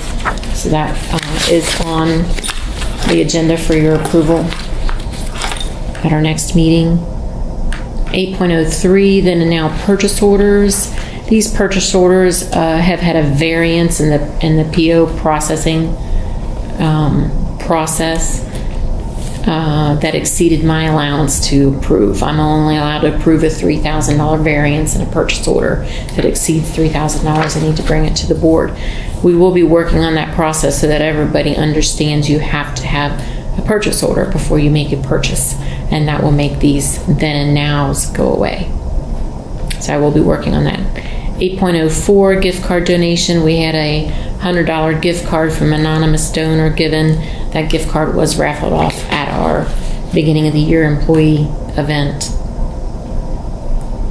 8.05, we had a donation from the Wallace Family Dentistry, a very generous donation to be used for athletic senior banners so that students don't have to do fundraising or come up with that money to have that banner as a keepsake. 8.06, transfer and advances. These are money that has been transferred or advanced from the general fund. The advances, or I'm sorry, the transfers, both the debt transfer and the technology equipment transfer are in the forecast that Ernie did in May. Those are expected. The advances, it's a citation on our audit if I run into the negative in any of my funds at the end of the month or at the end of the year. So to avoid that, I advanced money into those funds that you see written out there. I am working on procedures to avoid this. I think just some very simple changes can make it so that we don't have to advance funds, with the exception of the food service fund, because that fund is still operating in the red, so that will need some additional work. 8.07, as we read through the board policies, I realized that any board members that are going to training, it needs to be approved by you also. We do have it in there for the Capitol Conference for Mr. Faulkner and Ms. Ballard. I have found out I cannot go to that. I did get a new job, but I'm not going to go to the 10th, so you're on your own. You'll be there. Kathy and I will be there. And I do have ample time to cancel everything, so that's not a problem at all. I could If you want to go, if you want to go. Yeah, or Val wants to go. I don't remember the dates. I'm November sorry. 11th, 12th, and 13th, I Yes. believe. These are school days, I presume. Yes. Yeah. Sunday, you could come up and do a partial if you wanted to just come up Sunday and head home in the evening. But I think Usually- it's only a half day of. Usually Sunday's pretty light. Yeah. Brandon, you should. I'll jump back into it. Okay. All right. I'll send you some information. I'll change the names around. I did have and I've talked a little bit before about the lottery for the hotels. It's a ridiculous process, but it was worse than usual this year. So we are all spread out all over Columbus, but I do have the right amount of rooms. I didn't think I was going to there for a while. It's just an unbelievable Did process. we get any close by? They are close. It's just I would like to have us all in the same hotel, so that we could meet, for breakfast or whatever. It's kind of a nice just catch up. What are we doing today? Where are you going? That kind of thing. But we're all there and we all have hotels. That's all I could do for this year. 8.08 Norwood Ready Kids Agreement. This agreement serves our birth to preschool students, getting them ready for school, and it is funded by United Way donations. That's all I have. anticipate adding a few more MOUs from Deborah Robinson and the work that she does. I don't know that they'll fall under your financial category, but we'll review those as they come in prior to Thursday.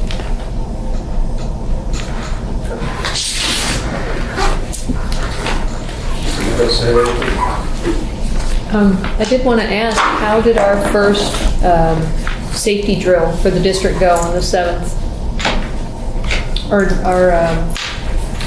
I was informed that we were doing our first lockdown drill that day. Was that successful? We've done them in all of the buildings.